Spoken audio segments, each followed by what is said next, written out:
Hello students, welcome to my YouTube channel. Today we will discuss our very important topic which is priority queue. Priority queue क्या होता है? ये एक abstract data type है जिसके अंदर हर एक एलिमेंट को हम अरेंज करते हैं, इंसर्ट करते हैं, डिलीट करते हैं उसकी प्रायोरिटी के बेसिस पे। प्रायोरिटी का मतलब जिसकी ज्यादा प्रायोरिटी होगी वो पहले सर्व किया जाएगा, जिसकी कम प्रायोरिटी होगी उसको हम बाद में देखेंगे कि भाई इसकी तो कम प्रायोरिटी है, इसको बाद में हैंडल करते हैं। मतलब जिसकी हायर प्रायोरिटी एलिमेंट है वो पहले आएगा या उसको पहले रिमूव करेंगे।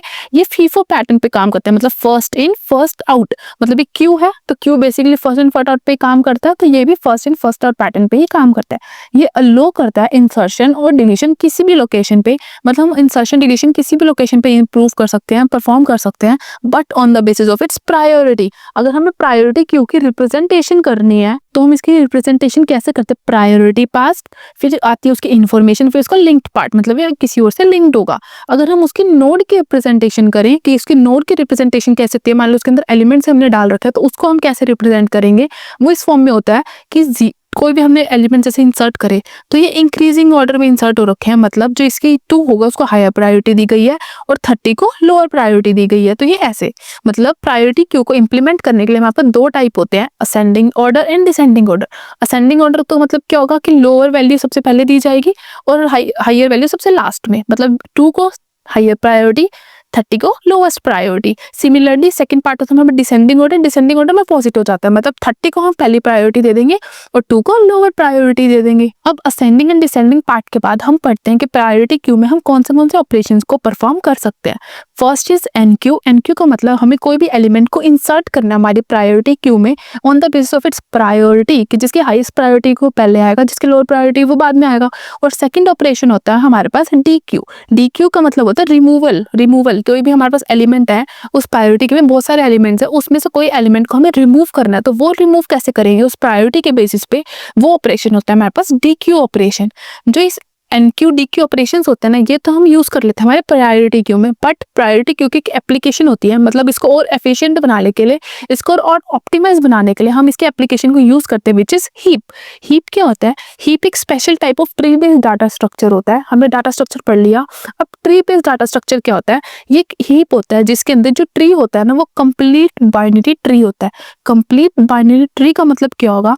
इसके हर एक लेवल एक्सेप्ट लास्ट लेवल, मतलब हमारे पास मान लो कोई ट्री है, हमारे पास कोई ट्री बना हुआ है, इसका जो हर एक लेवल होगा ना वो लेफ्ट जस्टिफाइड होगा। लेफ्ट मतलब लेफ्ट में तो उसके कोई ना कोई वेरिएबल होगी ही, और ये कंप्लीट होगा। मतलब ये नहीं होगा कि यहाँ पे 2 है तो यहाँ एक ही नोड रह जाएगी, ये हमेशा ट्रू होगा।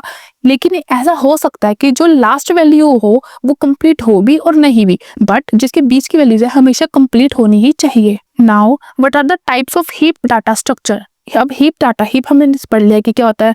वो स्पेशल डाटा स्ट्रक्चर होता है जो कंप्लीटली फिल्ड होना चाहिए, कंप्लीट होना चाहिए। अब इसके भी 2 टाइप होते हैं, एक तो मैक्स हीप, एक मिन हीप। मैक्स हीप क्या होता है? इसके अंदर जो पेरेंट होगा, मतलब जो सबसे पहले वाली नोड होगी वो सबसे ज्यादा मैक्सिमम होनी चाहिए और बाकी उसकी नोड से। मतलब अगर मान लो ये 100 है तो 100 से हमेशा जो नोड की वैल्यूज होंगी वो हमेशा कम होगी, तो वो हमारे पास आ जाता है मैक्सिमम हीप में। और मिनिमम हीप में क्या होता है? जो पेरेंट की वैल्यू है, मतलब जो सबसे ऊपर वाली नोड की वैल्यू है वो हमेशा कम होनी चाहिए उसके चाइल्ड वैल्यूज से। मतलब मैक्स हीप देखो, key present at root node must be greater among the key present at its all its children. मतलब पेरेंट की ज्यादा होनी चाहिए चिल्ड्रन से, बट मिनिमम में की प्रेजेंट एट रूट नोड, मतलब प्रेजेंट होनी चाहिए रूट नोड पे, मतलब पेरेंट पे हमेशा कम होनी चाहिए उसके सब चिल्ड्रन से। तो ये दोनों तो ट्रीज होती है ना वो रिकर्सिव भी होती है और सब ट्रीज होती है उसकी बाइनरी ट्रीज में।